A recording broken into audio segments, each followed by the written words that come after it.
Ya, Bapak-bapak rahimakumullah, kita masuk ke sesi yang kedua dan kita sekarang berada di kisah berikutnya. Ya, ini kata penulis yaitu Syekh Muhammad bin Hamid bin Abdul Wahhab. Di sini diberi judul dengan matahari ditahan agar tidak terbenam untuk Nabi Yusha. Ya. Nabi Yusha ini adalah muridnya Nabi Musa. Ahsanta. Antum tahu Pak? Tetap hebat antum, masya Allah. Nabi Musa punya murid namanya Yusha. Nah, Yusha ini yang diceritakan di surat Al-Kahfi. Ketika Nabi Musa mencari hamba Allah, yaitu Nabi Khadir. Ini khilaf para ulama, ada yang mengatakan dia nabi, ada yang dia bukan ya. Tapi ya memang kebanyakan ulama mengatakan Khadir itu nabi. Ada yang menyebut Khadir, ada yang bilang Khidir ya, begitu. Dan banyak orang mengatakan Nabi Khadir itu sampai sekarang masih hidup. Ya, soalnya yang nas dijelaskan itu adalah yang ditangguhkan usianya sampai hari kiamat. Itu ya diantaranya para malaikat, iblis, dan juga Nabi Isa juga, dan Dajjal itu nanti kan udah ada sekarang nih. Dajjal itu udah ada Pak, terbelenggu dia. Nanti keluarnya di akhir zaman. Nah gitu ya. Nah, jadi wallahu a'lam, ya pendapatnya yang tepat adalah Nabi Khadir sudah wafat insyaallah. Ya, biidznillah. Ya, karena itu pendapat yang paling banyak dipegang para ulama. Soalnya kalau misalkan kita mengiyakan Nabi Khadir itu hidup, misalkan gitu ya, nah banyak yang ngaku-ngaku tuh. Nabi Khadir nyaru jadi orang gila, entar ngasih amalan, ya begitu. Nabi Khadir jadi tukang batagor. Jadi posisinya Khadir itu apa? Iya, jadi nabi. Saya mengikuti pendapat yang mengatakan beliau nabi. Ya gitu. Jadi ya di zaman Nabi Musa. Baik, Bapak-bapak rahimakumullah, kata Rasulullah sallallahu alaihi wasallam, beliau bersabda dari Abu Hurairah radhiyallahu anhu. Ada seorang nabi dari nabi-nabi Allah, yaitu Nabi Yusha ya. Pergi berperang, maka beliau berkata kepada umatnya, perhatikan nih Bapak-bapak, tidak boleh ikut bersamaku dalam peperangan ini seorang laki-laki yang telah berhubungan dengan istrinya dan mau berhubungan dengan istrinya. Ya. Begitu pula orang yang telah membangun rumah tetapi atapnya belum selesai. Juga tidak boleh ikut bersamaku orang yang telah membeli kambing atau unta yang bunting dan dia sedang menunggu kelahiran anaknya. Maka terpilihlah pasukan yang sesuai dengan kriteria Nabi Yusha. Dan berangkatlah Nabi tersebut untuk berjihad di jalan Allah. Jadi jihad ini udahlah lama syariatnya Pak. Dan akan terus ada sampai hari kiamat. Jihad fi sabilillah ya. Lalu Bapak-bapak rahimakumullah, ketika di medan pertempuran itu masuk waktu asar, maka rombongan tersebut telah sampai di desa. Ya, jadi maksud saya tadi pasukan ya, bukan pertempuran. Pasukan Nabi Yusha ini ketika asar hampir tiba, ya, beliau ya dan pasukannya telah sampai di sebuah desa atau dekat daerah yang sedang dituju, yang mau diperangi. Maka Nabi Yusha ya memerintahkan kepada matahari, wahai matahari, engkau tunduk kepada perintah Allah dan aku pun juga demikian. Ya Allah, tahanlah matahari itu sejenak agar tidak terbenam. Maka Allah menahan matahari itu hingga Allah menaklukkan daerah tersebut. Maksudnya Allah menangkan Nabi Yusha dan pasukannya.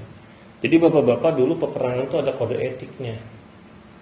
Kalau udah masuk malam berhenti. Ya Pak ya. Enggak kayak sekarang. Ya, Ya udah nggak ada, ibaratnya udah nggak ada kode etik udah ya. Nggak ada waktunya. Bahkan wartawan pun ditembak, terus apalagi petugas medis juga dibunuh ya. Perempuan dan anak-anak dibunuh. Kalau dulu ada kode etiknya. Bahkan di dalam Islam bapak-bapak ya, misalkan perang nih Pak nih, menyerang orang-orang non-muslim, rumah ibadah nggak boleh dihancurkan, orang udah tua nggak boleh dibunuh, anak kecil perempuan nggak boleh dibunuh, bahkan pohon aja nggak boleh dirusak. Masya Allah ya, kita di jihad nih nggak boleh tuh ngerusak pohon tanpa sebab, tanpa alasan yang dibenarkan. Begitu bapak-bapak. Makanya agama kita itu agama yang penuh dengan kebenaran dan rahmat. Makanya kalau misalkan Anda bilang Islam itu apa namanya radikal, ya mungkin oknum ya, oknum ya, namanya juga oknum. Toh buktinya di agama lain ada orang-orang radikal. Waktu kasus apa di Australia waktu itu, Australia kalau Selandia Baru ya, yang masuk masjid ya, di mana? Selandia Baru kan, masuk masjid apa di Brondong, itu bukankah tindakan radikalisme begitu ya. Jadi ya benar, agama kita adalah agama yang benar, kita nggak boleh ragu. Lalu bapak-bapak rahimakumullah, Rasulullah melanjutkan ceritanya. Setelah itu bala tentaranya udah menang nih, udah menang, peperangan udah selesai. Bala tentaranya mengumpulkan semua harta rampasan. Namanya perang, ada tombak, ada panah, baju perang, kuda mungkin, atau perhiasan, pokoknya harta rampasan perang dikumpulin, lalu dia diletakkan di suatu tempat. Tiba-tiba bapak-bapak rahimakumullah, ada api yang menyambar, tetapi tidak membakarnya. Nah, saya membaca sebuah penjelasan dari ulama. Api ini maksudnya petir. Jadi harta rampasan itu dikumpulin, disambar petir, terus kebakar. Nah biasanya gitu zaman dulu. Nah kali ini tidak. Udah perang, menang, harta dikumpulin, ghanimah. Namanya ghanimah, harta rampasan perang. Petir turun, tapi nggak kebakar. Nah, maka Nabi Yusha berkata, di antara kalian ada yang berkhianat, ada yang menyembunyikan harta rampasan perang. Nah, ini tanda nih Pak ya. Karena memang dalam agama kita pun, kemarin sudah saya jelaskan Pak ya, kalau misalkan ada jihad, nggak boleh kita main ngumpetin, nggak boleh. Kita kasih dulu ke pemimpin. Nah, ini Bang Yuma, saya nemuin emas segede kayak gini, bakal saya ya antar ya. Nah kalau pengalimannya mengizinkan boleh. Seperti kejadian dulu ada seorang sahabat, dia dapat pedang bagus, dia lapor dulu sama Rasulullah, ibaratnya ditepin gitu ya Rasulullah, ini pedang buat saya nanti ya. Nah, itu udah pesanan ibaratnya. Dan ada sahabat waktu itu ngejar pasukan yang membunuh ya unta-unta zakat, mencuri unta zakat ya. Waktu itu ada Salama bin Al-Aqwa namanya. Jadi dia kalau misalkan habis ngebunuh orang nih Pak, dapat tameng, panah, sama dia ditutupin sama baju dia. Nah ini berarti dia punyanya dia nih, ditandain. Begitu, ini boleh, tapi nggak boleh ngambil sebelum dapat izin dari pemimpin. Nah akhirnya karena pasukan ini banyak, ya akhirnya Nabi Yusha menunjuk ketua kabilahnya saja. Misalkan bapak-bapak nih, kabilahnya ada 10, disalamin satu-satu, salamin. Di pas giliran ini tangannya lengket, nggak bisa lepas. Nah Pak, kata Nabi Yusha, berarti kasarnya, Pak ini berarti di kabilah bapak ada yang berkhianat. Akhirnya ketahuan orangnya, dikeluarin emas segede kepala sapi, ya diumpetin tuh emas tuh. Akhirnya diapain? Ditaruhlah di situ, dikumpulin. Baru setelah itu, ya petir kedua kalinya menyambar dan membakar semua barang ghanimah tersebut. Di akhir hadits ini Rasulullah bilang, harta rampasan memang tidak pernah dihalalkan untuk umat sebelum kita, dan dihalalkan untuk kita, maksudnya umat Nabi Muhammad. Karena apa? Karena Allah melihat kelemahan dan ketidakmampuan kita. Makanya fitnahnya Nabi Muhammad itu, maksudnya fitnah umat Nabi Muhammad itu adalah harta, jabatan, perempuan. Bapak-bapak ya. Makanya kalau misalkan kita udah berharta, punya jabatan, pasti yang satu ngikut tuh. Apa? Wanita, dapetin. Godaannya banyak. Makanya orang yang berharta, punya jabatan, makin soleh harusnya. Makin dekat sama siapa? Allah, biar tamengnya banyak. Kalau tamengnya dia lemah, ketemu perempuan yang gak benar, bisa aja disihir. Ya Pak ya, disihir tuh bisa banget ya. Makanya banyakin baca Quran, zikir, banyakin sedekah. Ya, begitu. Baik Bapak-bapak rahimakumullah. Dan hadis ini sahih riwayat Imam Bukhari, Muslim, Ahmad, Abdul Razzaq dan Al-Baihaqi. Nah, pelajarannya Bapak-bapak rahimakumullah, di sini ada 11 pelajaran. Yang pertama, hukum berperang pada umat-umat terdahulu adalah wajib. Jadi perang itu wajib, Pak. Kalau kita ada dibagi-bagi. Ada yang wajib, ada yang boleh ikut, boleh enggak. Begitu. Nah, kalau yang wajib itu kalau diserang, negara kita diserang nih, kita wajib tuh jihad tuh. Ya begitu. Cuman prepare dulu, jangan akhirnya ngerecokin TNI nanti. Mau ikut perang malah jadi ngerecokin TNI ya. Gitu.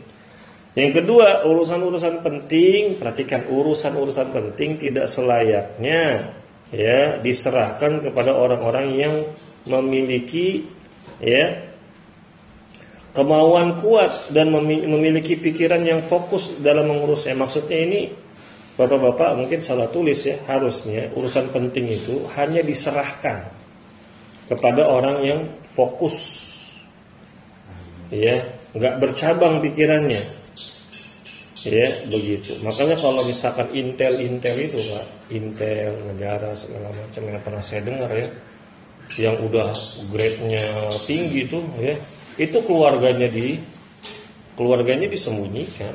Maksudnya itu identitas keluarganya semuanya gitu ya. Sama negara nggak diekspos tidak. Biar dia siapa intelnya ini bergerak dengan luas. Saking luasnya jadi tukang bakso. Paham nggak maksudnya? Iya gitu ya. Jadi begitu. Nah, yang ketiga, seseorang yang ingin berjihad di jalan Allah hendaknya bersungguh-sungguh dan tidak lagi sibuk memikirkan urusan dunia. Nah kalau kita jihad mikirin harta, udah nanti belakangan itu mah. Jihad dulu. Soalnya surga di depan kita Pak. Surga itu udah di depan kita. Kalau kata Ustaz Khalid ya, kalau orang jihad itu mati selesai udah. Masuk surga. Kalau dari sisi omongan memang terlihat apa Pak? Mudah. Tapi dari sisi amalan ini luar biasa. Karena kita mengorbankan jiwa. Ya. Yang keempat, fitnah gemerlapnya dunia seringkali menyebabkan orang tamak dan hidupnya pengenlah lama, abadi. Saya pernah baca buku sejarah Pak, ada kisah-kisah zaman dahulu.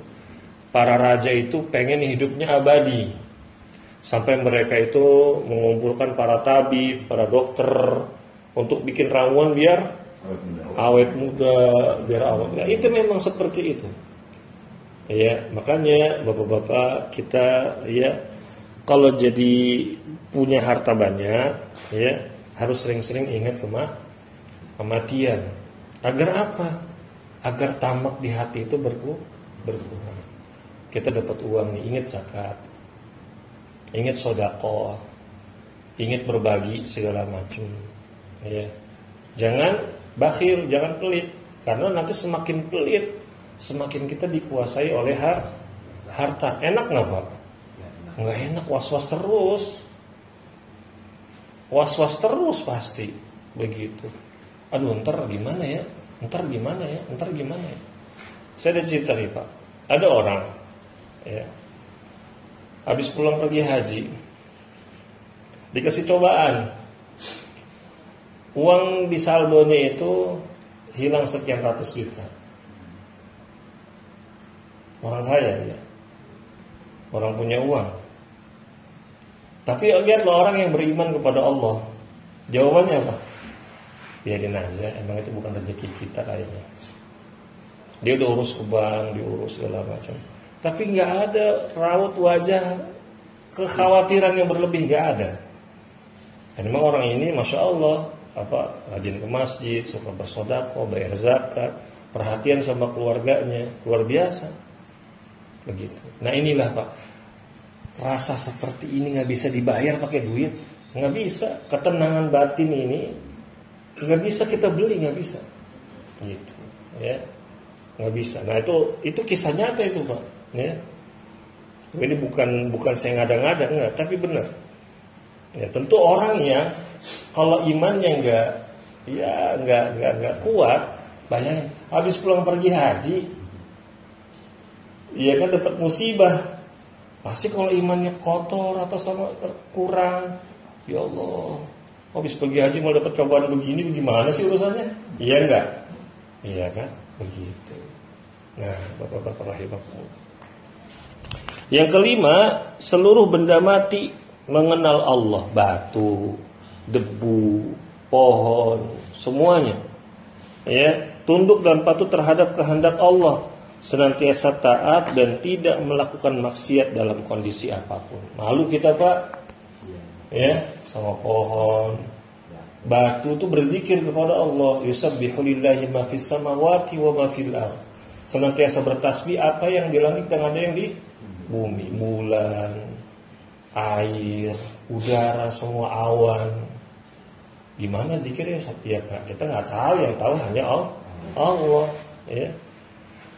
Dan mereka nggak bermaksiat, nggak beda sama kita. Udah makhluknya lemah, kita tuh nggak bisa setinggi gunung, nggak bisa nembus bumi, tapi gayanya selangit.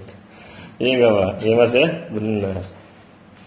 Yang keenam, umat-umat terdahulu tidak diperbolehkan mengambil harta rampasan peperangan. Sebaliknya untuk Nabi Muhammad dan umatnya dihalalkan. Ya.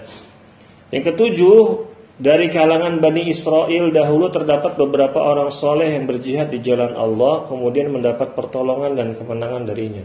Jadi bapak-bapak rahimakumullah, nabi-nabi sebelum Nabi Muhammad itu menyembah siapa? Allah Subhanahu wa ta'ala. Dan mereka semua disebutnya muslim juga. Ya, muslim juga, cuman beda zamannya, beda kitabnya. Ya. Lalu yang kedelapan, sanksi atau azab yang diturunkan Allah pada suatu kelompok bisa jadi karena ulah orang-orang yang bodoh. Ini kisah nyata aja deh Pak. Sering banget gak ada orang rombongan nih safar, bawa orang rada-rada ya mungkin agak kurang gitu kan. Pasti dia yang bikin repot tuh. Ya enggak? Bawa dia nih. Ya kan, waduh ribet nih. Orang yang nggak pengertian, ya kan, kurang cekatan segala macam, pasti teledor dan lain-lain. Itu yang kena imbasnya siapa? Semuanya. Ya semuanya kena. Contoh misalkan dia selebor orangnya, teledor orangnya, dompetnya ketinggalan lah, balik lagi ya kan gitu. Itu ya. Nah makanya majelis ilmu seperti ini mengurangi orang-orang seperti itu. Jadi tahu, ketika udah tahu, walaupun dia masih bermaksiat, dia ada remnya, nggak belum. Bukannya setelah dapat ini tahu ini nggak boleh, terus berhenti ngaji, salah. Kalau udah tahu oh ini nggak boleh, ini kata usah nih, kudu banyak istighfar nih, istighfar terus di jalan istighfar, berdoa. Setiap dosa yang dilakukan manusia ketika masih berpunya iman Pak, itu menyiksa batin tersebut. Nah tandanya masih punya iman. Nah, keadaan seperti itulah yang kita gunakan kesempatan itu untuk bertaubat, untuk minta ampun, minta petunjuk, ya. Lalu yang kesembilan, dosa mengambil suatu secara khianat. Contoh, lagi di masjid, sering banget nih, pengen ngambil wudhu, ada sendal jepit nih, tapi bisa dipakai orang, pinjam ah. Ini namanya gosok. Jadi pada pesantren tahu nih gosok, memakai benda tanpa izin. Kalau saya Pak, saya nyeker, karena saya nggak tahu nih, kecuali ada tulisan sendal masjid. Nah itu kan biasanya ada, kita pakai. Tapi kalau misalkan, sendal siapa? Pasti kita nyari sendal jepit, kita pakai dulu. Nggak taunya bahwa orangnya nyariin sendal saya mana nih. Udah gitu pas ketemu ke gap, ya kan, malu banget tuh. Ya, ada nggak pernah ngalamin? Alhamdulillah nggak ada. Ya. Berarti nggak pernah ngegosok. Nih Pak, saking orang itu luar biasanya bertakwa kepada Allah, sendal dia hilang di masjid. Dia ditungguin orangnya. Ini sendal siapa ya? Nggak tahunya sendal yang nyolong kan pasti kan. Sama dia ditinggalin, nggak dibawa pulang, dia jalan nyeker. Inilah tanda-tanda orang beriman. Imannya tuh ada. Dia tuh takut. Ini ngeri nih, jangan deh. Begitu. Lebih baik dia pulang nih. Nggak apa? Udah nggak ada orang, tetap nggak. Ya kalau orang beriman, dia takut dengan azab Allah, memakai hak yang bukan miliknya dia, jadi tinggalkan. Gitu. Tapi kalau orang yang imannya lemah, pakai banget, langsung gue nyeker, gitu kan. Weh, sendal baru beda ke nyeker men, ya jangan begitu, ya enggak. Makin dulu tadi balikin lagi gitu. Orang beriman nggak begitu Pak, dia lebih baik nyeker, begitu. Kecuali jalannya terbuat dari pecah beling, itu lain cerita. Tapi kan aspal, batu segala macam ya. Nah, nanti orang yang punya tipikal seperti ini, bapak-bapak, suka mencuri, mengambil sesuatu tanpa amanah, dia berkhianat, ya, maka ya pada hari kiamat dia akan datang membawa apa yang dia dia ambil itu di punggungnya. Misalkan lagi perang nih, nyolong apa? Sendalnya ditaruh di kepalanya. Nyolong apa? Kuda tuh dipanggul tuh sama dia tuh. Nyolong tank, nah lo gimana tuh nyolong tank tuh? Dipretelin, mau dikira Madura kali. Ya. Makanya bertakwalah kepada siapa? Allah. Orang bertakwa kepada Allah tuh enjoy aja. Aman. Nothing tulus kalau kata anak muda zaman sekarang. Itu. Ya, Pak Toto anak muda kan? Nothing tulus. Iya enggak? Apa yang harus kita korbankan demi akhirat kan kita korbankan. Ya, gitu. Yang ke-10, Allah berbuat sesuai dengan apa yang dia kehendaki, sebagaimana memutuskan hukum sesuai dengan kehendaknya. Kadang ada orang akalnya cetek, imannya cetek. Nah, kenapa ya Allah bikin sholat zuhur 4 rakaat? Kenapa nggak serakaat aja kek? Nah, kenapa ya wudhu itu kok dimulai kumur-kumur dulu ya? Padahal yang kentut kan, mohon maaf ya, dubur. Kenapa nggak dubur kita yang disikat? Iya nggak Pak? Kenapa sih Nabi Muhammad yang dipilih jadi Nabi dia? Kenapa bukan orang yang lain? Ini orang-orang yang dangkal otaknya, akalnya dangkal, imannya udah strip satu deh tuh. Orang beriman nggak begitu Pak. Orang beriman jelas datang Al-Qur'annya, ayatnya apa, hadisnya sahih, udah jelas, udah dia beriman. Orang iman tuh legowo hatinya Pak, nerima, nggak protes. Puasa 30 hari, puasa bakal apa sih gitu kan. Nah itu orang-orang kurang beriman begitu. Udah ya kan, zakat 2,5%. Ya Allah, cari-cari duit yang capek, pakai dibayarin zakat lagi. Ya, kan? Itu orang yang kurang iman ngeluh terus, tersiksa nggak batinnya? Tersiksa Pak, batinnya bakal tersiksa terus. Tapi kalau orang bertakwa, apa Pak Toto? Nothing tuh, ya gitu.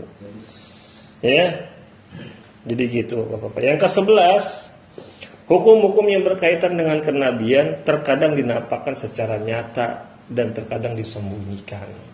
Nah itu ya Bapak-Bapak. Jadi kalau misalkan ada nabi mukjizat diperlihatkan kepada kaum ya, itu wajar.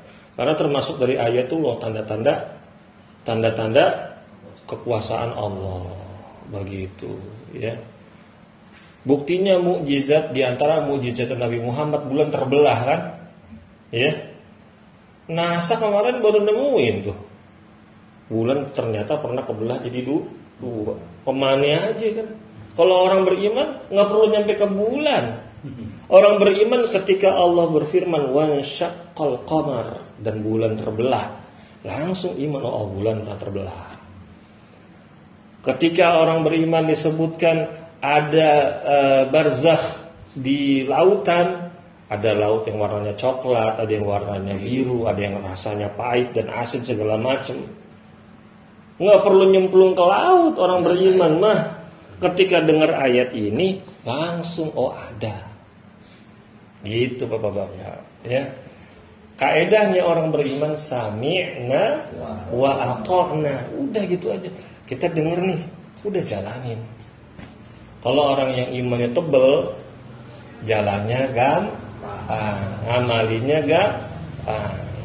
Sesulit apapun amalan itu akan menjadi mudah kalau kita imannya kuat. Itu Bapak-Bapak rahimakumullah. Mudah-mudahan apa yang kita bahas pada malam hari ini bermanfaat dan menambah keimanan kita ya Bapak-Bapak ya. Dekreyep-reyepnya. Mau makan nasi kapsa. Ya. Nah, ini saja Bapak-Bapak, kita tutup subhanakallahumma wa bihamdik asyhadu an la ilaha illa anta astaghfiruka wa atubu ilaik. Wassalamualaikum warahmatullahi wabarakatuh.